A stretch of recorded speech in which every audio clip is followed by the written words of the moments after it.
tell her to shut up.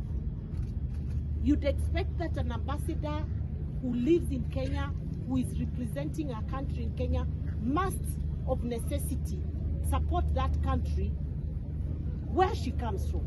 And I think what may have been very annoying to them was her assertion, and she didn't speak just as Ambassador Meg, she spoke on behalf of our country, that there were free and fair elections. Yeah. And that we stand out as a democracy that is firm, a democracy that is dependable, and that is what investors want to hear, that they are not coming to a country that is on its knees, that is going under.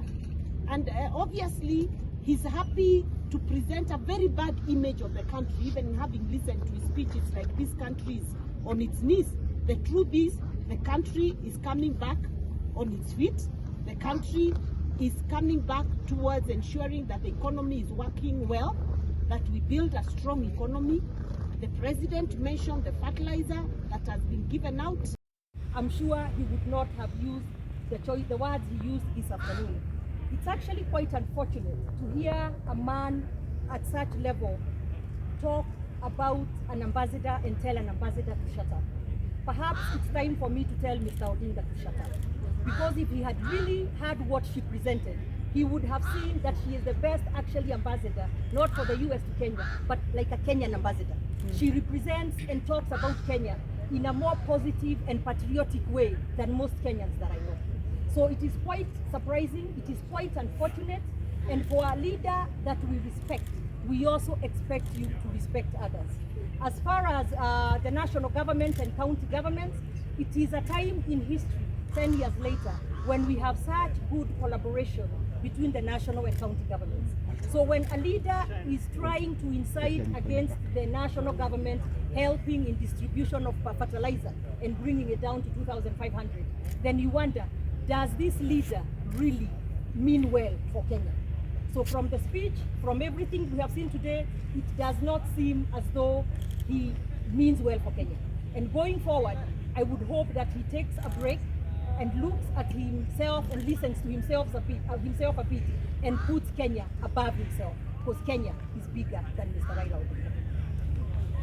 The message would be very, very simple. It is important to stand for something. It is important to be consistent in what we say. And our personal issues should never take away patriotism from our own lives. As we sit here, we must consider what was spoken about yesterday by Meg as a statement from someone looking into a mirror.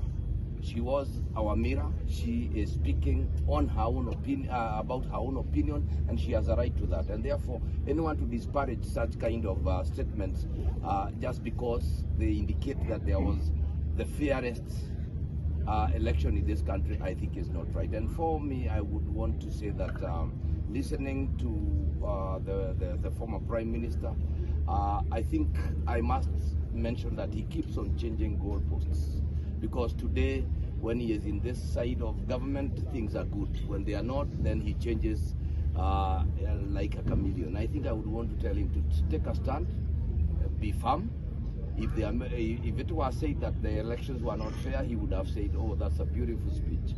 But now that it was said that it is the elections were free, fair, and we also believe as Kenyans that these were the fairest since independence. And so we would want to tell him maybe that it is important to take a stand and be firm, be consistent, so that we are able to